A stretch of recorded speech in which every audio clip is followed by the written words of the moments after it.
Bismillah. Innal hamdalillah nahmaduhu wa nasta'inuhu wa nastaghfiruh wa na'udzu billahi min shururi anfusina wa min sayyiati a'malina may yahdihillahu fala mudhillalah wa may yudlil fala hadiyalah wa asyhadu an la ilaha illallah wahdahu la syarikalah wa asyhadu anna Muhammadan abduhu wa rasuluh. Ya ayyuhalladzina amanu taqullaha haqqa tuqatih wa la tamutunna illa wa antum muslimun. Ya ayyuhan nasu taqu rabbakumul ladzi khalaqakum min nafsin wahidah wa khalaqa minha zawjaha wa batha minhuma rijalan katsiran wa nisaa'a wattaqullaha alladzi tasaaluna bihi wal arham innallaha kana 'alaikum raqiba. Ya ayyuhalladzina amanu taqullaha wa qulu qawlan sadida yuslih lakum a'malakum wa yaghfir lakum dhunubakum wa may yuti'illaha wa rasulahu faqad faza fawzan 'azima. Amma ba'du. Fa inna asdaqal hadits kitabullah wa khairal huda hadyu Muhammadin sallallahu alaihi wa ala alihi wasallam wa syarral umur muhdatsatuha fa inna kulla muhdatsatin bid'ah wa kulla bid'atin dhalalah wa kulla dhalalatin finnar iyadan billahi minan nar. Alhamdulillah, pada kesempatan petang ini ba'dal maghrib di hari Rabu malam Kamis 1 Mei 2024 bertepatan dengan malam ke-22 Syawal 1445 Hijriah. Alhamdulillah, Allah mudahkan kepada kita untuk bertemu dengan saudara-saudara kami tercinta, saudara fillah di Masjid Fathullah atau Fathahillah di Depok, Jawa Barat. Maka tema pada pertemuan hari ini kita akan membahas tentang ta'dhimus sunnah. You know meaning ta'dhimus sunnah? Ta'dhimus sunnah, pengagungan sunnah atau glorification of the sunnah. Maknanya seperti itu. Maka pembahasan ta'dhimus sunnah barakallahu fikum dari pembahasan akidah dan pembahasan manhaj. Maka apa itu definisi dari ta'dhimus sunnah? Kalimat ta'dhim adalah pengagungan. Maka yang diinginkan di sini ta'dhimus sunnah adalah ta'dhimus syar'illah, yang mana kita mengagungkan syariat Allah. Karena tidaklah syariat Allah itu berdiri kecuali dengan sunnah-sunnah Nabi kita Muhammadin sallallahu alaihi wa ala alihi wasallam. Dan adapun definisi dari as-sunnah, hiya tariqatin nabi wa hudahu, maka dia adalah jalan dari nabi dan petunjuk dari nabi, yang mana bisa jadi dia itu dalam keadaan wajib atau dalam keadaan sunnah. Maka definisi sunnah tadi secara general, secara umum adalah the method of Rasulullah sallallahu alaihi wa ala alihi wasallam and his guidance. Maka dia adalah jalan yang dijalankan oleh Nabi di dalam agama ini dan hidayahnya, yang mana padanya itu bertumpu the obligatory dari perkara-perkara yang wajib and the desirable, dan dari perkara-perkara yang sunnah. Maka oleh sebab itu permasalahan ta'dhimus sunnah, mengagungkan sunnah, bersifat general dan umum. Baik dia itu sunnah dalam perkara wajib, baik dalam perkara sunnah maknanya nafilah ataupun mustahab, maka semuanya dinamakan as-sunnah. Dan perkara pengagungan sunnah hukumnya adalah wajib. Maka seseorang yang mengatakan, aku ini tidak mengagungkan sunnah karena perkara yang dikedepankan sekarang ini dari sunnah, dia adalah definisinya di ilmu usul, yusabu man fa'iluhu walam yu'aqib man tarikahu. Bahwa makna sunnah, jika kita melaksanakannya kita mendapatkan pahala, dan jika kita tidak melaksanakannya tidak mendapatkan pahala, dan jika melaksanakannya akan mendapatkan pahala, maka bukan ini yang diinginkan dengan pengagungan sunnah. Namun makna pengagungan sunnah di sini kembali kepada semua yang disyariatkan oleh Nabi kita, baik dia itu obligatory ataupun wajib, ataupun desirable ataupun yang sunnah, maka semuanya harus kita agungkan. Maka kenapa kita harus mengagungkan sunnah-sunnah Nabi? This is a big question. Di sini pertanyaan yang besar dan penting. Maka jawabnya, karena semua kebaikan di dalam agama ini dikembalikan kepada tuntunan Nabi Muhammad sallallahu alaihi wasallam, baik yang wajib ataupun yang sunnah ataupun yang haram, maknanya harus dijauhi, ataupun yang makruh yang dianjurkan untuk dijauhi, ataupun perkara yang mubah, maka itu semuanya kembali kepada sunnah Nabi Muhammad yang harus kita agungkan. Maka dari pendalilan kewajiban kita mengagungkan ta'zimus sunnah, di antaranya ayat di dalam Al-Quran, laqad kana lakum fi Rasulillah uswatun hasanatun liman kana yarjullaha wal yaumal akhir. Maka telah ada pada Nabi kita Muhammad sallallahu alaihi wasallam uswatun hasanah, yang mana di sini menjadi poin pendalilan bahwa segala kebaikan di dalam agama ini telah ada uswatun hasanatun, a good examples. Semua dari contoh-contoh kebaikan yang diridhoi oleh Allah, baik yang halal, baik yang wajib, baik yang haram, baik yang mustahab dan mandubat, dan yang makruhat, maka semuanya telah dicontohkan dan Nabi menjadi uswatun hasanah, a good example. Maka ini menjadi pendalilan bahwa ta'zimus sunnah adalah perkara yang sangat urgen. Dan begitupun di dalam ayat yang lain diperintahkan oleh Allah agar kita taat kepada Allah dan mentaati juga semua yang datang dari Nabi, meskipun wajib ataupun sunnah, ataupun perkara yang dijauhi dari perkara yang haram ataupun makruh, ataupun perkara yang mubah. Maka Allah berfirman di dalam surat An-Nisa, ya ayyuhalladzina amanu atii'ullah wa atii'ur rasul wa ulil amri minkum. Maka di dalam ayat ini disebutkan, wahai orang-orang yang beriman, taatlah kamu kepada Allah wa atii'ur rasula.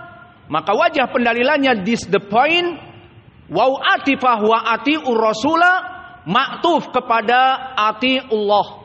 Maka atii'ullah fi'lun amr, wa lafdzul jalalah Allah maf'ulun bih mansub. Idan atii'ullah, wajib bagi kalian untuk taat kepada Allah. Waw huna waw atifah, wa waw atifah ijma' ahli lughah, hukmuhu mutasawiyan fil hukm. Hukumnya sama seperti yang dimaktufkan. Idan wa rasulahu maktufun ila lafdzul jalalah Allah atii'ullaha wa rasulahu, maka wajib taat kepada Allah dan wajib taat kepada Rasul. Maka di sini menjadi pendalilan ta'zimus sunnah. Kenapa wajib?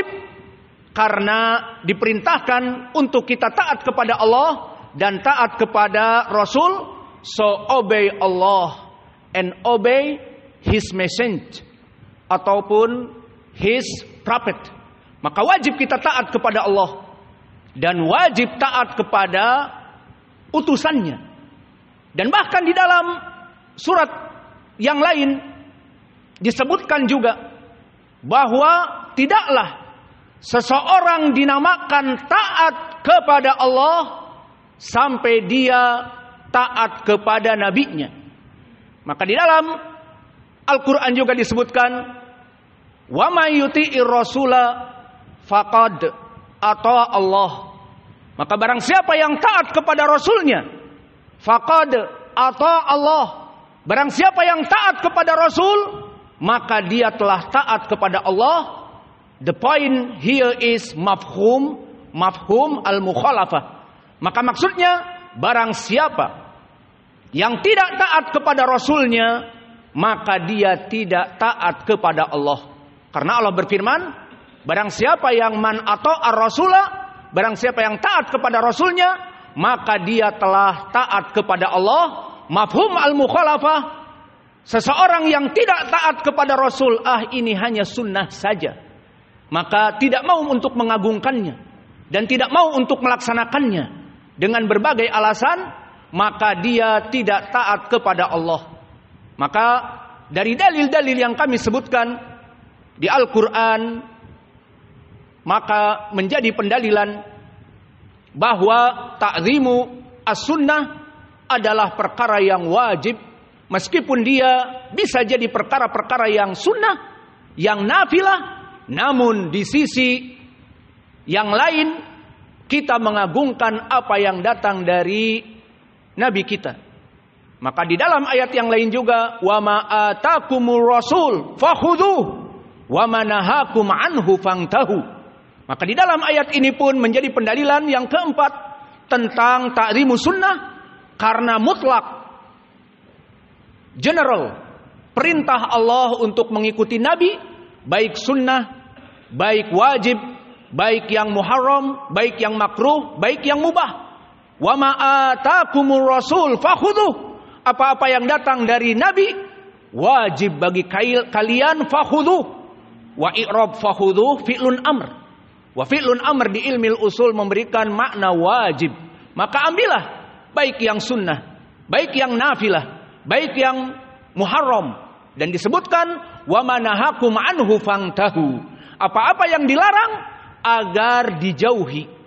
Maka inilah pendalilan dari 4 ayat Al-Quran tentang permasalahan kewajiban dari mengagungkan sunnah, dari glorification of the sunnah. Kemudian bagaimana bagi mereka orang-orang yang mengatakan, perkara ini kan sunnah, bukan wajib. Jika dilaksanakan kita mendapatkan pahala, jika ditinggalkan kita ini tidak mendapatkan dosa. Maka orang menyepelekannya. Maka kita katakan bahwa orang-orang yang berpendapat seperti ini adalah salah. Jangan menyepelekan sunnah.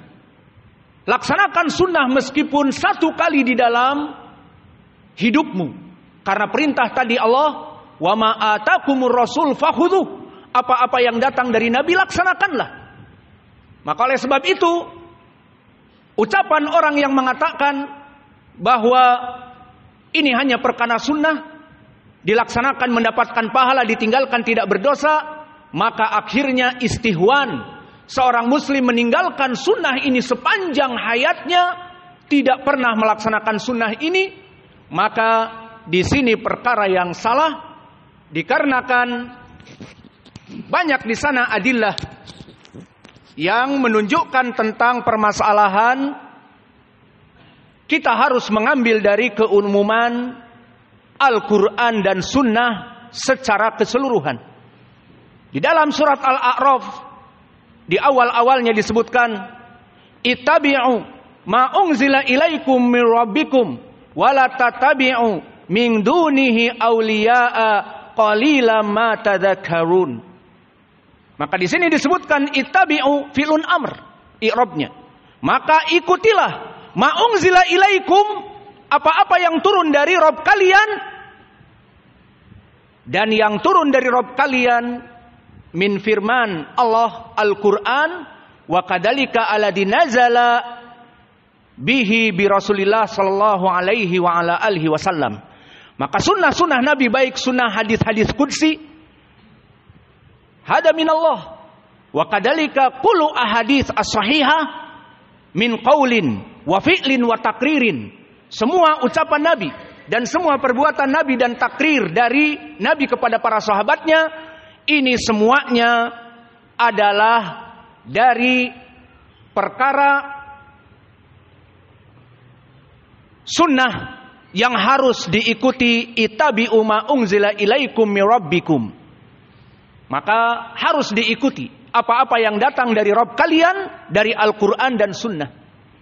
Wa ma dalil as-sunnah, maka mana pendalilan dari sunnahnya? Disebutkan di dalam ayat yang lain. Wa ma yantiqu 'anil hawa in huwa illa wahyun yuha. Maka tidaklah yang diturunkan kepada Nabi Muhammad dari hawa nafsu Nabi Muhammad, tetapi dia adalah wahyun yuha. Dia adalah wahyu yang diturunkan oleh Allah. Maka semua hadis-hadis Nabi, dia adalah wahyu yang datang dari Allah Jalla wa'ala.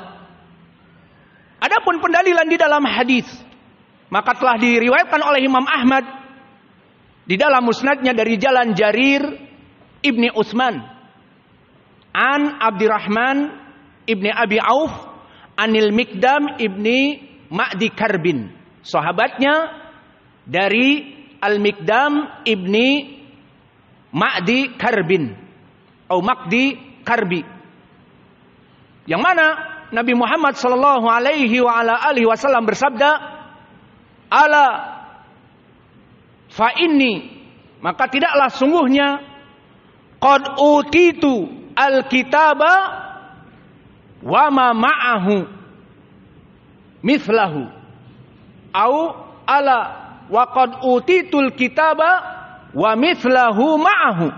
Maka tidaklah aku ini telah diberikan oleh Allah al-kitab ay al-Quran, wa mithlahu ma'ahu, dan yang sepertinya ay al-ahadits, yang seperti Al-Quran. Maka di dalam hadis ini, yang mana kami sebutkan tadi sanadnya isnaduhu sahih, sanadnya sahih, menunjukkan bahwa Al-Quran wa sunnah mutasawiyan min syar'illah. Bahwa di dalam hadis yang sahih ini, Al-Quran dan as-sunnah sama-sama datang dari Allah. Kama qala ta'ala fi suratil A'raf al-mutaqaddim, ittabi'u ma unzila ilaikum mir rabbikum. Maka ikutilah dari apa-apa yang diturunkan oleh Allah, ay Al-Quran wa sunnah, kama fusira fi hadal hadis, seperti ditafsirkan di hadis yang sahih ini, laqad utitu al-Qur'ana wa mithlahu ma'ahu. Maka aku telah diturunkan Al-Quran menjadi pendalilan syariah dan juga yang semisalnya ay al-ahadis. Maka di sini menjadi pendalilan bahwa Al-Quran dan sunnah, yang mana pada as-sunnah itu ada perkara yang wajib dan ada yang perkara yang mandub, dan ada perkara-perkara yang muharram, dan ada perkara yang makruh dan yang mubah. Maka wajib kita ta'zimus sunnah, wajib bagi kita glorification of the sunnah, mengagungkan sunnah, tidak melihat kepada ini adalah mustahab, ini adalah sunnah, ini adalah nawafil. Dan definisinya di ilmil usul, yusabu li fa'ilihi wa lam yu'aqib liman tarakahu, tidak kembali kepada definisi orang yang melaksanakannya mendapatkan pahala dan orang yang meninggalkannya tidak mendapatkan dosa. Maka tidak seperti itu seseorang ahli sunnah as-salafi. Maka seseorang ahli sunnah dan seorang salafi for application, dalam tatbiq, dalam aplikasi, dia mentakzimu sunnah adalah melaksanakan dua perkara yang saling mendukung. Apa? Ihya'us sunnah wa imatatul bid'ah. Maka seorang salafi, ahli sunnah, yang diwajibkan kepadanya tadi mengagungkan sunnah, ta'zimus sunnah, dia bersifat apa? Ihya'us sunnah, menghidupkan sunnah-sunnah, terutama yang termatikan. Wa kadzalika imatatul bid'ah, dan juga mematikan kebid'ahan yang ada di sekitarnya. Ini dia dari seorang sunni salafi yang mengatakan ana sunni wa ana salafi, maka ta'zimus sunnah. Faidan minat ta'zimus sunnah ihya'us sunnah wa imatatul bid'ah. Aina dalil ala dalik? Maka mana pendalilan dari praktek application seseorang yang mengaku sunnah dan salafi untuk menghidupkan sunnah dan mematikan kebid'ahan? Maka pertama datang di dalam hadis yang diriwayatkan oleh Imam Muslim dari Jabir ibni Abdullah. Berkata Rasulullah sallallahu alaihi wa ala alihi wasallam, khairul huda hadiyu Muhammadin sallallahu alaihi wa ala alihi wasallam, wa syarrul umur muhdatsatuha, fa inna kulla muhdatsatin bid'ah wa kulla bid'atin dhalalah, wa fi riwayah wa kulla dhalalatin finnar, fi riwayatin Nasa'i. Maka maknanya sebaik-baiknya petunjuk adalah petunjuk Nabi Muhammad sallallahu alaihi wa ala alihi wasallam, dan seburuk-buruknya perkara-perkara yang bid'ah yang diada-adakan, perkara innovation di dalam agama ini, innovation in the religion dinamakan dengan bid'ah. Maka Innova mobil keren, namun innovation in the religion, adapun inovasi di dalam agama, maka ini bid'ah dan ini adalah syarrul umur. Ma makna syarru? Syarru maknanya asyarru, seperti khairu maknanya akhyaru. Dia adalah dari ismu tafdil, akhyaru dinamakan khairu, maka asyarru menjadi syarru. Maka seburuk-buruknya perkara adalah kebid'ahan. Maka di sini dalil bagi kita ahli sunnah, barang siapa yang ta'zimus sunnah, kita mengagungkan sunnah-sunnah Nabi, maka hidupkan sunnah dan matikan bid'ah, karena tadi sebaik-baiknya petunjuk adalah petunjuk Nabi, dan seburuk-buruknya dari perkara adalah perkara kebid'ahan.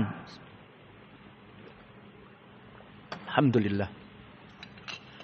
Dan begitupun di dalam hadis yang kedua, di hadis yang diriwayatkan oleh Imam At-Tirmidzi dan Abi Daud dan yang lainnya, dari jalan Abu Abdurrahman As-Sulami, dan juga dari jalan Hujr ibnu Hujr, dan diriwayatkan oleh Imam Ibnu Majah dari Yahya ibnu Muta.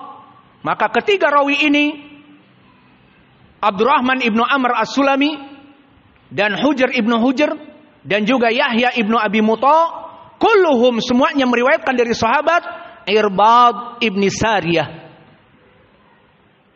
yang mana Irbad menjelaskan telah memberikan nasihat kepada kami Nabi Muhammad sallallahu alaihi wa ala alihi wasallam, yang maknanya man ya'ish minkum ba'di fasayara ikhtilafan katsira fa'alaikum bisunnati wa sunnatil khulafa ar-rasyidin al-mahdiyyin addu 'alaiha bin nawajidh.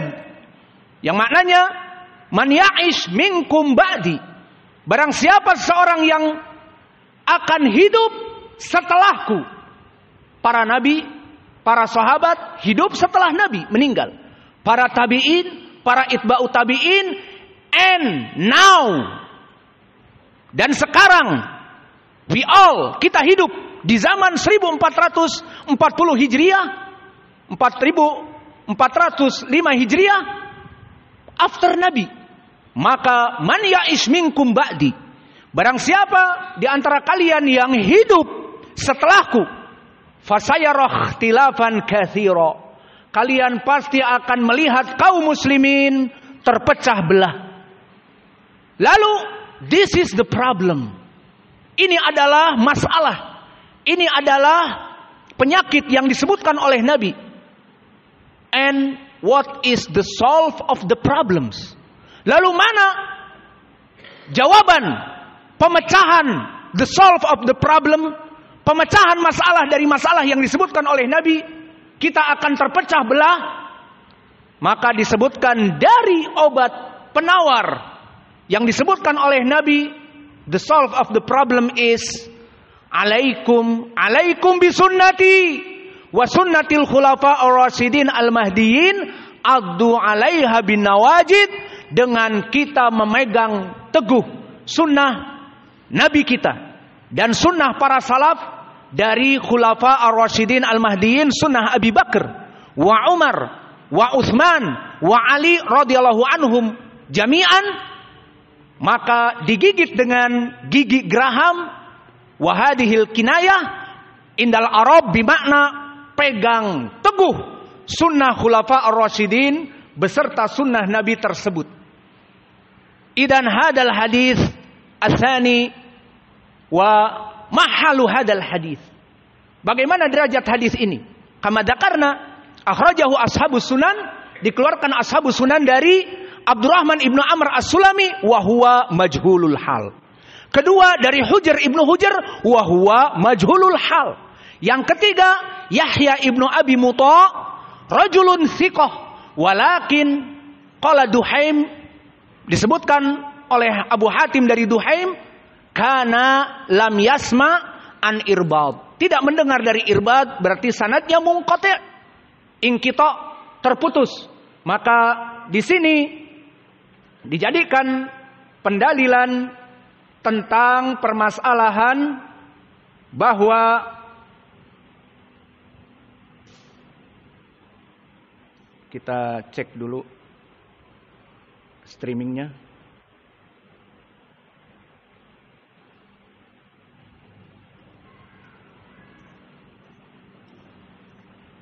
Ada streaming di sini ya, disiarkan.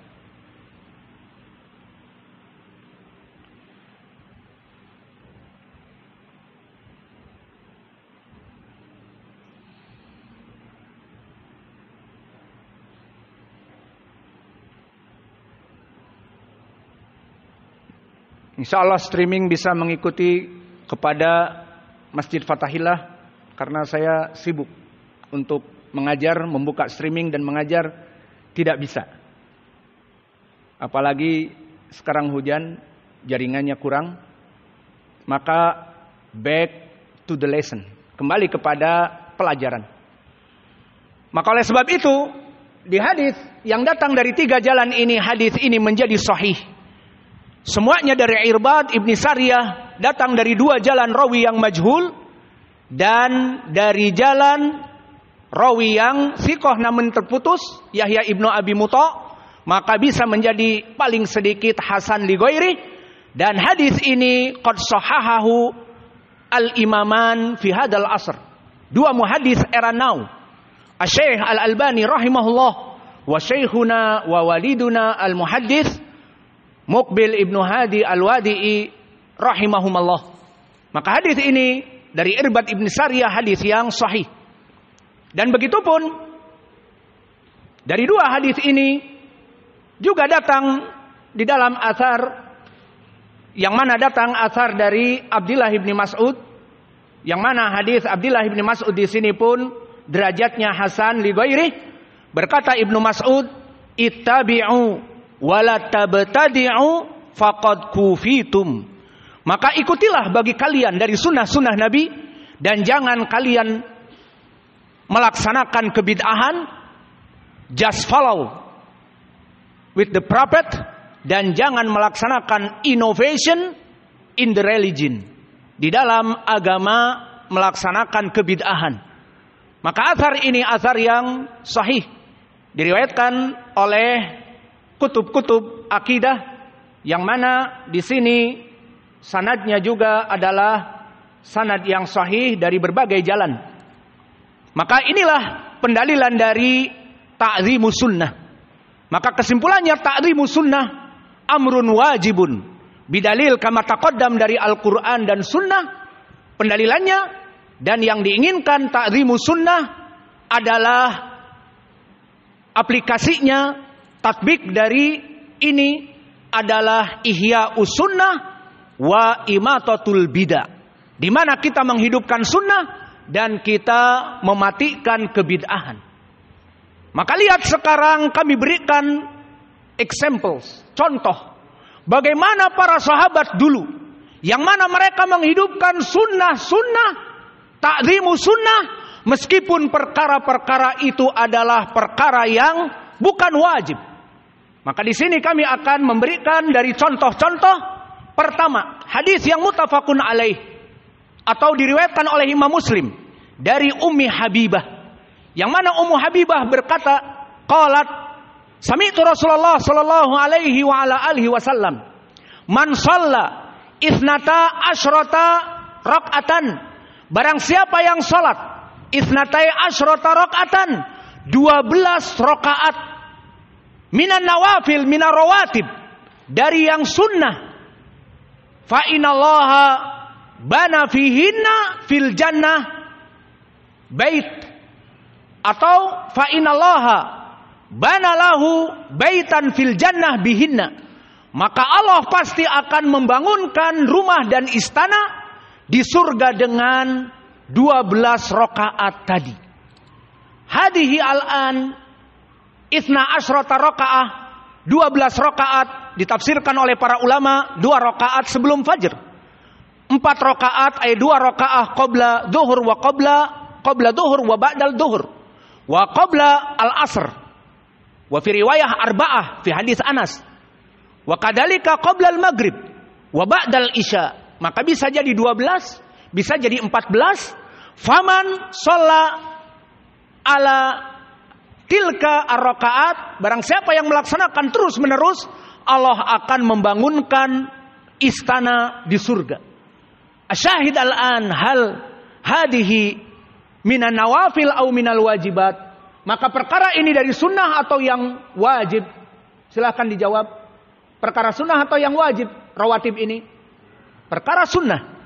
Namun apa kata Ummu Habibah, seorang sahabiyah al-jalilah, yang mana dia seorang sahabi yang ta'zimu sunnah? Apa kata beliau? Wallah ma taraktuhunna mundu ma sami'tuhunna min Rasulillah sallallahu alaihi wa ala alihi wasallam. Lihat bagaimana ta'zimu sunnah seorang sahabiyah. Perkara yang sunnah saja, bukan wajib. Maka aku tidak pernah meninggalkan 12 rakaat ini semenjak aku mendengar 12 rakaat ini dari nabiku Muhammad sallallahu alaihi wa ala alihi wasallam. Dan begitupun the other example, contoh yang kedua tentang sunnahnya melaksanakan 2 rakaat sebelum maghrib. Maka ini dari sunnah, seperti datang di hadis Abdullah Al-Muzani, yang mana disebutkan oleh Nabi, sallu rak'atain qabla al-maghrib, sallu rak'atain qabla al-maghrib, sallu rak'atain qabla al-maghrib liman syaa. Maka disebutkan pray before maghrib, salatlah sebelum salat maghrib 2 rakaat, liman syaa, bagi mereka yang ingin. Idan ma hukmu 2 rakaat sebelum maghrib, wajib atau mustahab? Mustahab. Namun apa yang dilaksanakan oleh para sahabat ba'da masami aminan Nabi, salat 2 rakaat sebelum maghrib, apakah mereka mengatakan this just sunnah, ini hanya sunnah, bukan wajib, maka ditinggalkan? Never ever. Tidak pernah para sahabat melaksanakan yang demikian. Tetapi para sahabat melaksanakan ta'zimu sunnah, glorification of the sunnah. Maka Nabi di sini di saat mengucapkan untuk melaksanakan ibadah sunnah ini disebutkan oleh Anas ibnu Malik, yang hadisnya telah datang di Sahih Al-Bukhari. Qala Anas, idza sami'a as-sahabah nida'a maghrib fayabtadiruna ila sawari fayakumuna bi sunnati qabla al-maghrib. Maka disebutkan oleh Anas ibnu Malik, yang mana dia hidup di zaman Nabi, bahwa di saat muadzin adzan maghrib selesai mengumandangkan adanya, yabtadiruna sahabah ila sawari, maka para sahabat semuanya bangun ala sawari atau ila sawari. Apa makna sawari? Jamak dari pondasi-pondasi masjid. Maka mereka mengambil sutroh untuk sholat 2 rakaat sebelum maghrib. Maka di sini disebutkan oleh Anas, semua mereka sholat menunggu Nabi Muhammad sallallahu alaihi wasallam datang menjadi imam sholat maghrib. Wa fi riwayatin ukhra, dan di riwayat yang lain disebutkan bahwa lau kana rajulun laisa min ahlil Madinah la dhannu anna salatal maghrib qad intaha. Maka jika orang-orang yang datang yang bukan dari ahli Madinah, maka mereka akan menyangka bahwa salat maghrib telah selesai, karena kebanyakan para sahabat tidak ada yang tersisa, semuanya melaksanakan sunnah ini. Adapun contoh yang ketiga dari ta'zimus sunnah yang dilakukan oleh para sahabat, meskipun perkara itu bukan wajib, maka mereka melaksanakannya dan mengagungkannya, adalah apa yang telah datang fi sahihain an Umar. Hina jaa Umar ila hajaril aswad faqabbalahu faqala ana a'rifu annaka hajar la tanfa wa la tadur walaula ra'aitu Rasulullah sallallahu alaihi wa ala alihi wasallam qabaltuk fa ma qabaltuka. Maka maknanya di sini, di saat Umar datang kepada Hajar Aswad, maka dia menciumnya. Dan setelah mencium Umar yang sangat keras dan bari dari perkara kesyirikan, berbicara dengan Hajar, wallah ana a'lamu anaka hajar, kamu hanya sekedar batu, la tanfa wala tadur, tidak bisa memberikan faidah kepadaku dan juga tidak bisa memberikan madarat bagi yang tidak menciummu. Walaula ani raaitu Rasulullah sallallahu alaihi wa ala alihi wasallam qabaltuk ma qabaltuk. Maka jika seandainya aku tidak mengetahui bahwa dulu Nabi tidak mencium kamu, maka aku tidak akan pernah mencium kamu. Maka disebutkan bahwa Umar melaksanakan penciuman kepada Hajar Aswad li ajli mada ta'zimus sunnah, hanya sekedar mengagungkan sunnah dan tidak meyakini bahwa Hajarul Aswad yanfa wa yadur.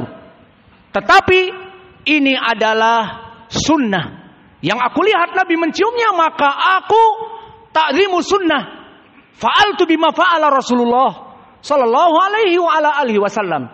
Aku melaksanakan apa yang dilaksanakan oleh Nabi Muhammad sallallahu alaihi wa ala alihi wasallam.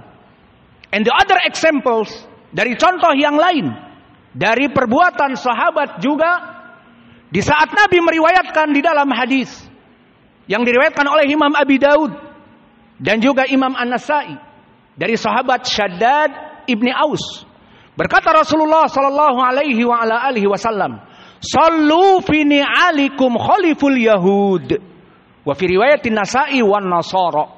Maka salatlah dengan sandal-sandal kalian. Pray in your shoes or slippers.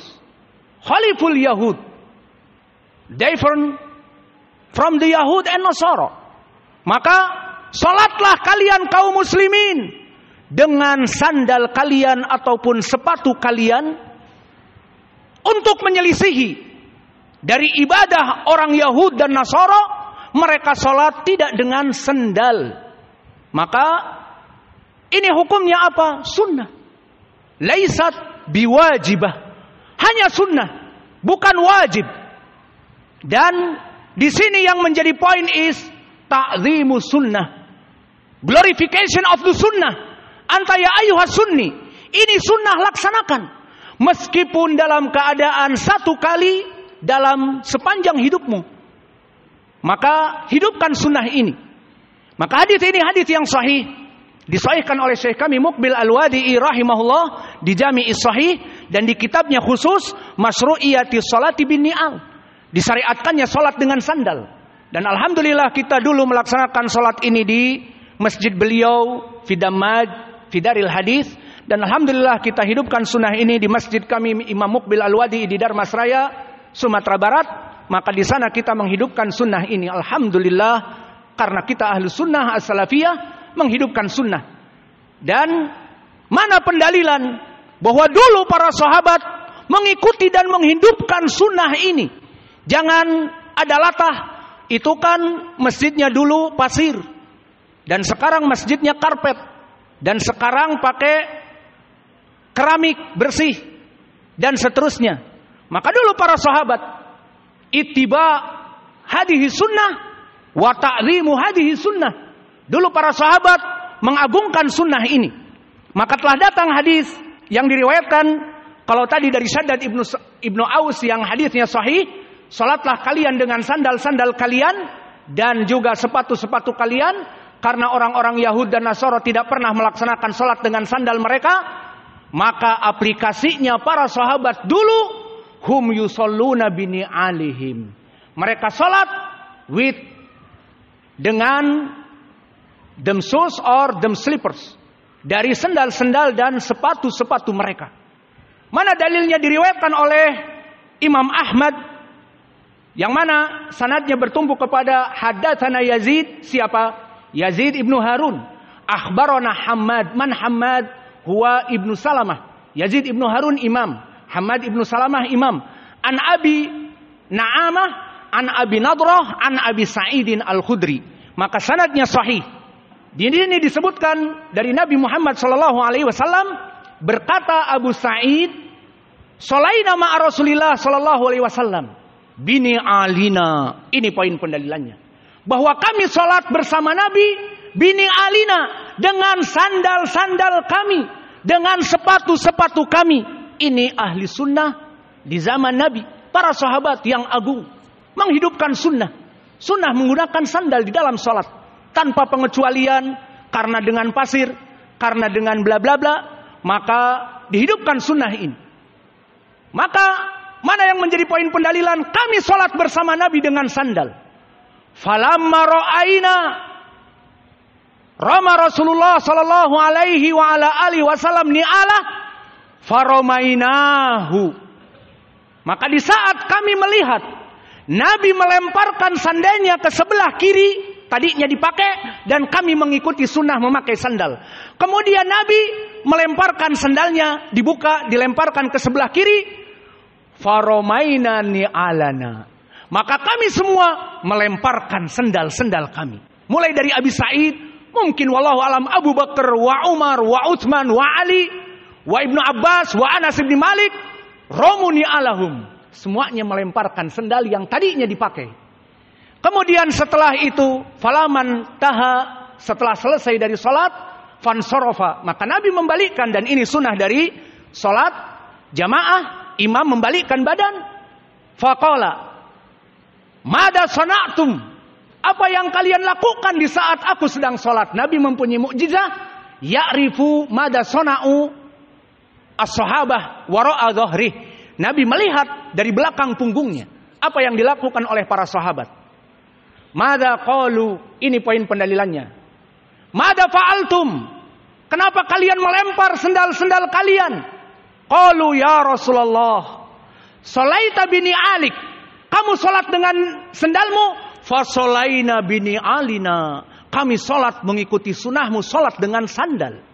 Walakin ra'aina romaita na'lak faromaina ni'alana, namun di saat kami melihat kamu melempar sendal kamu, ittiba bisunnatik, kami melempar sendal-sendal kami sedang salat karena mengikuti sunnahmu. Lihat, ittiba as-sunnah, ta'zimu sunnah. Maka kemudian apa yang dikatakan oleh Nabi? Atani Jibril fa akhbarani bi anna fi na'lai qadarah. Nabi mengatakan Jibril telah datang di waktu salat, Muhammad, sendal yang kamu pakai ada najis. Ada kotoran, mungkin kotoran binatang, kotoran anak kecil, wallahu a'lam, atau kencing. Maka Jibril memberitahukan itu, aku melemparkan sendal. Lalu kenapa kalian melemparkan sandal kalian? Apa hubungannya? Aku diberitahu oleh Jibril, sendalku ada najis. Lalu kenapa kalian melemparkan sendal-sendal kalian? Ittiba bi Rasulillah sallallahu alaihi wa ala alihi wasallam. Karena pengagungan sunnah, karena ta'zimu sunnah, karena glorification of the sunnah, kita sebagai sunni, salafi, hidupkan sunnah. Salatlah dengan sendal, meskipun sepanjang hidup kalian 1 hari saja, atau sekali saja salat. Maka jangan takut kepada permasalahan fitnah. Maka di sini alhamdulillah semuanya tulabatul ilm. Maka laksanakanlah sunnah dengan menggunakan sandal. Dan ini adalah pengagungan sunnah. Maka selesai dari contoh-contoh yang banyak. Dan tadi hadisnya hadis yang sahih, semua rijalnya thiqat, dan telah disahihkan pula oleh Syekh kami Muqbil di kitabnya Al-Jami'us Sahih dan As-Sahihul Musnad mimma laisa fi sahihain. Kemudian kita tutup pelajaran kita setelah tadi kita simpulkan resume, conclusion. The first, yang pertama, apa definisi dari ta'zimus sunnah? And the second, apa dalil bahwa ta'zimus sunnah wajib? And the third, kenapa kita harus mengikuti sunnah-sunnah Nabi? And the fourth, application. Kita mengaku sunni salafi. Where the application? Lalu apa aplikasinya mengagungkan sunnah? Ihya'us sunnah wa imatatul bidah. Ini semuanya telah kami berikan. Dan yang kelima, and the fifth adalah bagaimana dulu salaf para sahabat menghidupkan sunnah-sunnah Nabi dikarenakan ta'zimus sunnah. Dan sekarang kita berikan al-uqubah, the punishment bagi mereka orang-orang yang tidak peduli kepada sunnah, yang mematikan sunnah, dan yang cuek bebek kepada sunnah. Ini sunnah, Allah tidak peduli. Maka di sini ada uqubah. Fanahnu najma al-ahadits as-sahihah wal athar as-sahihah, yang menunjukkan bagaimana dulu dari contoh-contoh, tentunya kami berikan sedikit karena kita di sini waktunya pendek. Bagaimana dulu Allah memberikan punishment, memberikan uqubah al-ajilah bagi mereka orang-orang yang meninggalkan sunnah dikarenakan this is just sunnah, this is not wajib, this is not obligatory, just sunnah. Maka jangan dipermainkan. Ini hanya sekedar sunnah. Never ever.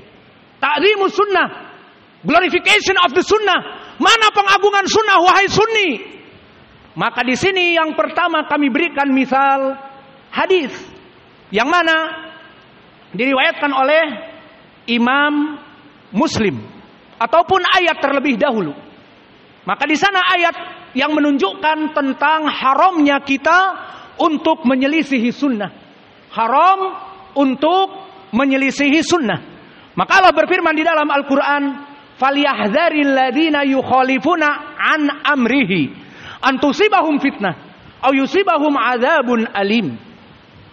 Maka disebutkan oleh Allah, "Falyahdhar, beware, caution, hati-hati bagi kalian." Bagi siapa? Those who disobey the command. Bagi mereka orang-orang yang menyelisihi sunnah Nabi. La taqul hadhihi sunnah faqat. Ini adalah hanya sekedar desirable, not obligatory. La, tidak boleh berkata seperti itu. Ini hanya sunnah, bukan wajib. Maka di sini Allah berfirman, "Falyahdhar alladzina yukhalifuna an amrih." Dan an amrih dari perkara dia i'rab amrihi mudhaf mudhaf ilaih. An amrihi, amri majrur dengan an, dan dia mudhaf, wa amrihi wa huwa dhamirha mudhafun ilaih di ilmil usul. Mudhaf ilaih yufidul umum. Semua mudhaf ilaih memberikan makna umum, seperti kitabuhu, rasuluhu. Mufrad mudhaf yufidul umum. Begitupun amrihi, perkara dari dia, perkara dari Nabi, baik yang wajib, baik yang nawafil, baik yang muharram, baik yang mubah, baik yang makruh, wajib bagi kita mengikutinya. Kama qala ta'ala min qabl, Wa ma atakumur rasul fakhudhuh wa ma nahakum anhu fantahu. Apa-apa yang datang dari Rasul, meskipun sunnah, na'am, hidupkan. Karena kita ahli sunnah, karena kita sunni zalafi, maka harus menghidupkan sunnah-sunnah Nabi. Maka di dalam ayat ini, falyahdharil ladina yukhalifuna an amrih, ancaman yang keras, beware caution, those who disobey his command, yang menyelisihi perintah nabinya, apa? Diberikan dua pilihan. Di dunia diiqab, dan di hari akhirat mendapatkan adab yang perih dan pedih. Maka untuk ukubah di dunia, wa mithalu dzalik al-awwal kama sabata fil hadis au athar. Awalan hadis akhrajahu Imam Ahmad, haddatsana Ismail akhbarana Ayub an Ikrimah an Abi Hurairah.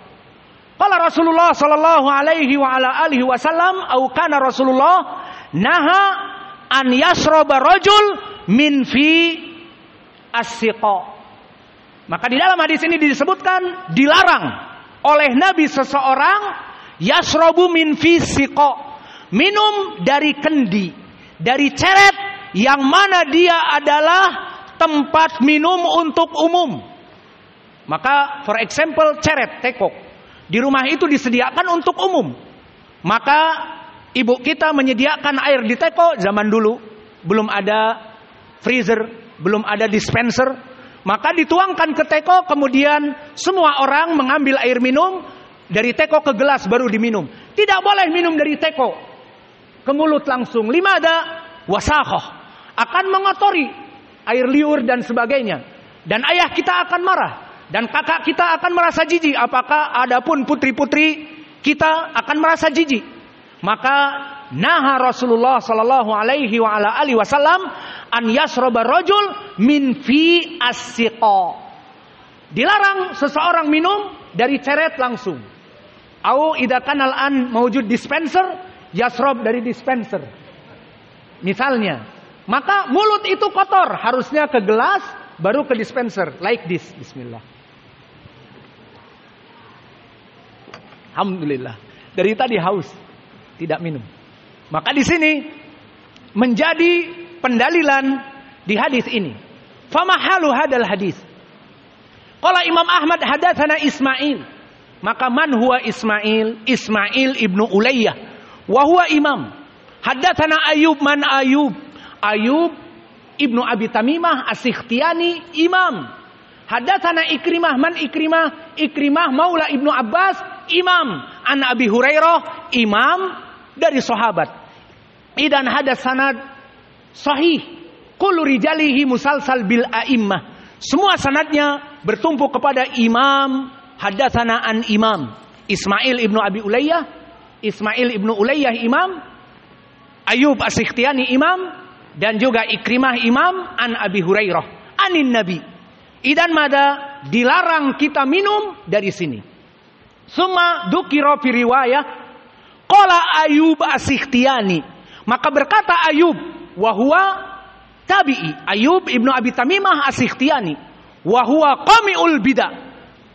Di saat hidupnya dia pencela kebid'ahan dan penghidup sunnah. Ayub As-Sikhtiyani qawiyul manhaj, manhajnya sangat kuat, sunni salafi, qami'ul bid'ah, menghancurkan ahlul bid'ah. Mada al-kalam alladhi masyhur minhu, apa ucapan yang masyhur darinya? Di saat datang kelompok ahlul bid'ah ingin meminta izin memberikan syubhat ataupun ngobrol, berbicara dengan dia, ya Imam Ayub, halini atakalam ma'ak, minta izin berbicara, can I talk with you? Kata Ayub, wala nisfi kalimah, not for the half word. For the half word is nothing. Tidak boleh setengah kalimat pun bagi kamu wahai ahlul bid'ah. Dan ini sama seperti juga di atas derajatnya sedikit dari tabaqah Muhammad ibnu Sirin. Falamma jaa mubtadi'an, datang dua ahlul bid'ah kepada Muhammad ibnu Sirin. Ista'dana, meminta izin untuk berbicara kepada Ibnu Sirin, Abu Muhammad. Ya Abu Muhammad, mungkin natakalam ma'ak, bisakah kami memberikan jidal dalil kami tentang permasalahan ini bla bla bla. Apa kata Ibnu Sirin? Takuman anni au akumanna minkuma. Kalian berdiri, kalian pergi dari tempatku, berdua kalian ahlul bid'ah, atau aku yang berdiri dari majelis ini. Tidak mau dua imam Ibnu Sirin wa Ayyub As-Sikhtiyani an yujalis ahlal bid'ah. Kenapa tidak mau duduk dengan ahlul bid'ah? Sesuai athar yang sahih dari Ibnu Abbas, la tujalisu ahlal bid'ah fa inna mujalasatihim mamradatil qulub. Janganlah kalian duduk dengan kelompok ahlul bid'ah, duduknya dengan kalian akan menjadi penyakit kepada hati kalian. Maka the disease, penyakit yang ada kepada hati, not just hepatitis B. Hepatitis B penyakit hati. Tetapi lebih dahsyat dari itu cancer misalnya. La walakin asyubuhat. Subuhat yang masuk dari kelompok ahlul bid'ah yang terus terngiang di dalam hati dan terus diamalkan menjadi pengamalan kebid'ahan, menjauhi sunnah, masuk kepada ayat tadi, falyahdharil ladina yukhalifuna an amri an tusibahum fitnah au yusibahum adzabun alim. Back to the Ayyub As-Sikhtiyani. Kita kembali kepada athar Ayyub tadi. Maka atharnya sahih seperti tadi sanadnya dari Ismail ibnu Ibrahim Ibnu Ulayyah dari Ayyub As-Sikhtiyani. Qala Ayyub, nubitu, telah diberikan kepadaku khabar, ana hunaka rajulun yasrabu min fisiqa fa kharajat al hayyah. Fa kharajat hayatun. Maka aku diberi khabar. Di sana ada seorang disampaikan, "Hei, jangan minum dari teko, jangan minum dari kendi. Jangan langsung. Itu kotor, kasihan yang lain." Alah, tidak apa-apa. Hadhihi sunnah. Qala Rasulullah naha an yasrabu rajul min famis siqa. Nabi melarang perbuatan ini. Allah, tidak peduli. Maka dia minum, fa kharajat hayyah. Maka keluar the rattlesnake snake, keluar dari teko tersebut. Wallahu alam bagaimana orang ini. Apakah ladagathu? Apakah ular ini, hayah ini injection dari bisanya, yang mana dia adalah viper yang sangat berbahaya. The rattlesnake di Bogor ini ada the rattlesnake yang kecil. Apa namanya? Ayo orang Bogor, orang Depok tahu. Gimana Ustadz? Ada apa? Ular tanah, ular bandotan yang segitiga. Apa nama latinnya? Ankristodon Rhodostoma. Ankristodon Rhodostoma adalah ular tanah. Wahada like viper ataupun like the rattlesnake. Maka keluar dari teko itu ular yang berbisa, ular bandotan yang segitiga kepalanya, dinamakan in Arab hayyah. Maka di Arab, bahasa Arab dibedakan. Hayyah maknanya the viper, ular bandotan seperti rattlesnake, ular tadi yang kami sebutkan, ular tanah dan yang lainnya. Adapun su'ban, maka hanash, su'ban itu ular yang panjang, like kobra ataupun ular the black mamba ataupun bahkan ular piton masuknya su'ban. Maka su'ban ular yang panjang. Namun hayah ular yang pendek dan gemuk dan kepalanya segitiga, awas berbahaya. Maka ini dari tafsir makna hayah, keluar dari teko tersebut. Dari mana? Padahal teko itu tadinya hanya air saja. Ini ukubah dari Allah. Maka ini misal al-ukubah al-ajilah, the punishment from Allah bagi mereka orang-orang yang tidak menghidupkan sunnah dan tidak peduli dengan sunnah. The other example, hadis yang diriwayatkan oleh Imam Muslim dan sebelumnya dari Ibnu Umar dan serta juga dari Jabir, berkata Rasulullah sallallahu alaihi wa ala alihi wasallam, "Idza akala ahadukum falyakul biyaminih, fa inna syaiton yakulu wa yashrabu bisimali."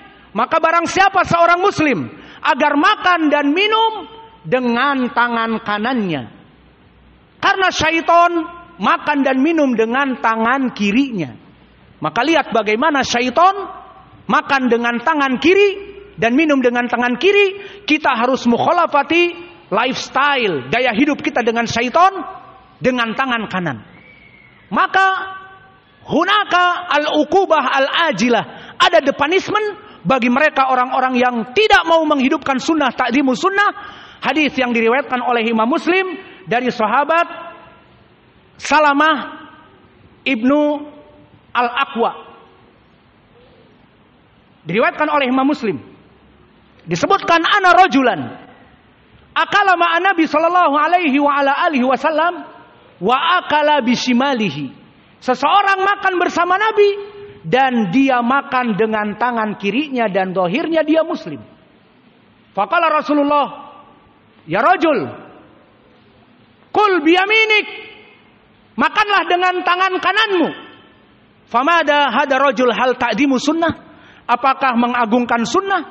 La, orang ini tidak mau mengagungkan sunnah.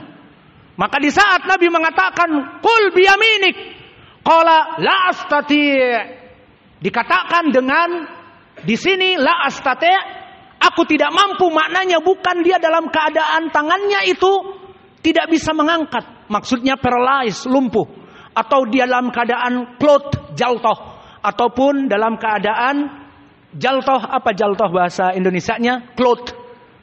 Apa yang lumpuh sebelah? Stroke. Maka bukan orang yang stroke, tangan kanannya bisa diangkat. Disebutkan di hadis wala mana'ahu ilal kibr, kecuali karena kesombongan. Dikatakan oleh Nabi makan dengan tangan kanan, gengsi. Aku mengikuti Rasul, makan dengan tangan kanan, langsung spontan kesombongannya. La astati, ya Rasulullah, aku nggak bisa.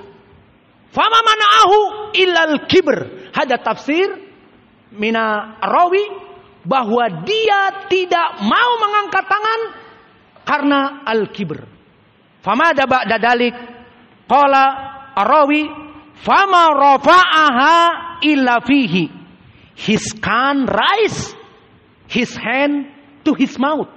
Maka dia tidak bisa mengangkat tangan kanannya semenjak itu kepada mulutnya, sehingga menjadi lumpuh, menjadi paralyzed. Uqubah al-ajilah. Maka ini adalah the punishment, ancaman yang besar dari Allah. Falyahdharil ladina yukhalifuna an amri an tusibahum fitnah. Allah memberikan azab dan iqab di dunia. Maka orang ini di depan Nabi mengatakan tidak sanggup, bukan karena kelumpuhan tetapi karena kesombongan, maka dibalas oleh Allah dengan lumpuh selamanya. Dikatakan oleh rawi, semenjak itu dia tidak pernah mengangkat kedua tangannya. Dan begitupun di sana ada hadis yang sahih diriwayatkan oleh Imam Muslim dari Abi Sya'tha, yang mana dia duduk dulu di masjid bersama Abi Hurairah. Di saat duduk bersama Abi Hurairah, kata Abi Sya'tha yang meriwayatkan hadis ini diriwayatkan oleh Imam Muslim, falamma adana al-muadzin, Nabi telah meninggal. Abu Hurairah duduk dengan sahabi ataupun tabi'i Abu Sya'tha. Fara'a Abu Hurairah rajulun kharaja lama yu'adzin al-muadzin. Jadi Abu Hurairah duduk bersama Abu Sya'tha dan bersama para sahabat yang lain. Ada seseorang di saat mendengar adzan, dia keluar. Maka Abu Hurairah yatba'uhu bin nadhar. Kemana orang ini? Kalau dia mungkin kebelet BAB ataupun BAK, maka dia in English number 1 or number 2, like this. BAB, BAK, buang air kecil, buang air besar. Number 1 and number 2. Maka orang ini bisa jadi ingin masuk ke WC, ataupun dilihat oleh Abu Hurairah tajdidul wudu, untuk wudu. Namun dilihat oleh Abu Hurairah orang ini malah pulang. Maka di sini haram. Tidak boleh seorang duduk di masjid di saat muadzin adzan, dikumandangkan adzan, justru dia malah pulang. Maka disebutkan oleh Abu Hurairah, amma hada faqad asa Abul Qasim. Adapun apa yang dia perbuat telah bermaksiat kepada Nabi Abul Qasim. Hadis ini sahih diriwayatkan oleh Imam Muslim. Aina dalil al-uqubah?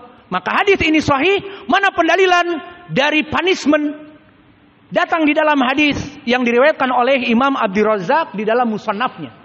Diriwayatkan oleh Imam Abdur Razzaq di musannafnya dari Abul Mughirah hadatsana al-Auza'i an Abdurrahman ibni Harmalah, bahwa Abdurrahman ibnu Harmalah seorang tabi'i, dia duduk di majlis Al-Hasan Al-Basri atau Sa'id ibnul Musayyib, tabi'i kabir, Sayyidu at-Tabi'i.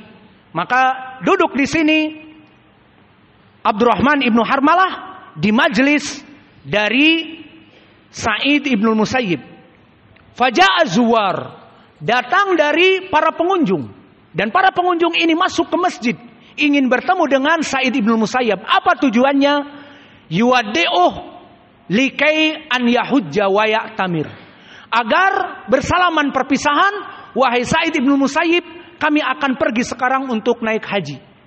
Dan Sa'id ibnul Musayyib di situ ditemui di masjidnya. Kemudian mereka minta izin padahal dikumandangkan adzan. Allahu akbar, Allahu akbar. Wa haula khalas. Imam Sa'id ibnul Musayyib, ana sa'akhruj al'an. Khalas, musafir. Qala Sa'id ibnul Musayyib, la intadir. Tunggu, tidak boleh. Qala Rasulullah fi hadis Muslim an Abi Hurairah, kada wa kada. Disampaikan bahwa dulu disebutkan oleh Nabi, Abu Hurairah melihat seseorang yang keluar setelah adzan tanpa sebab, faqad asa Abul Qasim, bahwa dia telah bermaksiat kepada Nabi dengan keluar tanpa sebab, tanpa tujuan. Ini seperti perbuatan munafik, kata Sa'id ibnul Musayyib. Apa yang dikatakan oleh orang ini? Alah, tidak apa-apalah, aku sudah ditunggu oleh teman-temanku. Aku di sini ingat kamu Sa'id ibnul Musayyib, kebetulan ada di masjid, aku ingin bertemu dengan kamu, dan sekarang nanti gampang sholat di masjid sana, kita kan musafir, bla bla bla. Maka tidak mendengar ucapan Nabi, tidak mendengar wasiat dari Sa'id ibnul Musayyib. Aina ta'zimu sunnah, mana pengagungan sunnah? Hakada sunnah, hadihi sunnah. Maka dia tidak peduli, karena temanku menunggu di tempat yang lain, aku harus cepat-cepat. Tapi kata Sa'id ibnul Musayyib, telah datang larangan dari Nabi, tidak peduli. Maka dikhabarkan di dalam hadis yang sanadnya tadi kami sebutkan, diriwayatkan oleh Imam Abdul Razak dan Imam Ad-Darimi dengan sanad yang sahih. Maka disebutkan orang ini dikabarkan kepada Sa'id ibnul Musayyib, fa inna sahibak qad saqata minaqatihi fangqasama min fakhadihi, bahwa orang yang tadi datang dari temanmu yang meminta izin itu untuk haji dan umrah telah dijatuhkan oleh untanya. Untanya berontak di saat dia menaiki, maka jatuh dan patah dari pahanya. Bukan patah dari betisnya mudah, patah pahanya. Maka bisa umrah? Tidak. Bisa haji? Tidak bisa. Maka inilah ta'zimu sunnah dari misal yang kami berikan. Dan yang terakhir dari misal yang bisa kita berikan, hadis yang muttafaqun alaih, yang mana hadis ini datang dari Abi Hurairah. Berkata Rasulullah sallallahu alaihi wa ala alihi wasallam, "Idza istaiqadha ahadukum min naumihi fala yagmas fil ma aw fil ina fa innakum la tadri aina fa innahu la yadri aina batat yaduhu." Maka jika seseorang bangun dari tidurnya, jangan dia sekali-kali memasukkan tangannya ke tempat bak ataupun ember yang biasa menampung air, langsung dicelupkan. Limada? Fa innakum la tadri aina batat yadahu. Fa innahu la yadri aina batat yadahu au yaduhu. Karena di antara kalian tidak ada yang mengetahui di mana tangan kalian bermalam. Apakah tangan kalian bermalam di kepulauan yang berambut? Atau bermalam di mana? Atau bermalam di rumah Pak Lambang? Maka di sini kita tidak mengetahui. Maka Nabi mengingatkan, jangan dicelupkan kepada air, ember, baskom, tempat wudhu berjamaah, karena akan mengotori tangan tersebut setelah berkelana di hutan-hutan, maka akan kotor dan najis. Maka kita tidak tahu malam-malam garuk-garuk dan sebagainya. Apa yang dikatakan oleh Imam An-Nawawi, qala An-Nawawi di dalam kitabnya Bustanul Arifin, disyarah dari Imam Muslim, dan dinukilkan juga oleh para ulama di Faidul Qadir oleh Al-Munawi, bahwa hunaka ahlul bidah lama sami'a hadal hadis istahza'a. Di sana ada kelompok ahlul bidah di zaman Imam An-Nawawi. Di saat disampaikan hadis ini, barang siapa yang bangun dari tidur untuk berwudu, jangan mencelupkan tangannya karena dia tidak mengetahui di mana tangannya. Istahza'a. Aku tidak mengetahui tanganku. Aku tahu tanganku fil firas.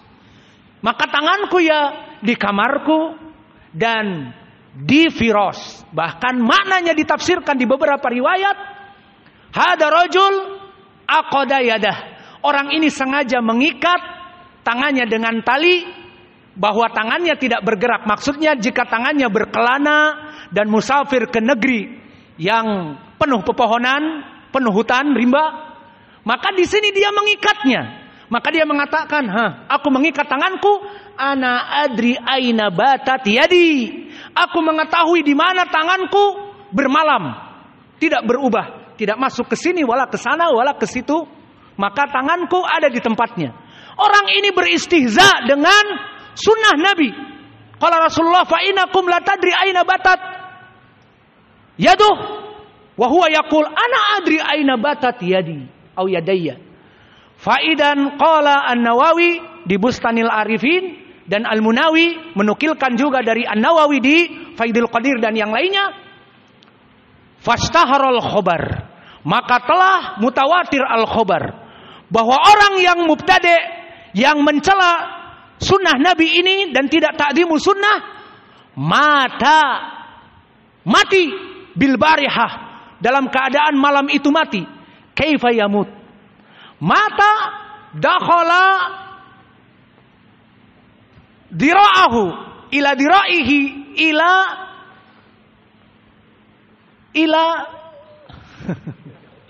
Allahul musta'an. Masuk tangannya kepada lubang anunya. Dan ila dira', apa dira'? Sampai seperti ini. Bukan hanya seperti ini, masuk seperti ini.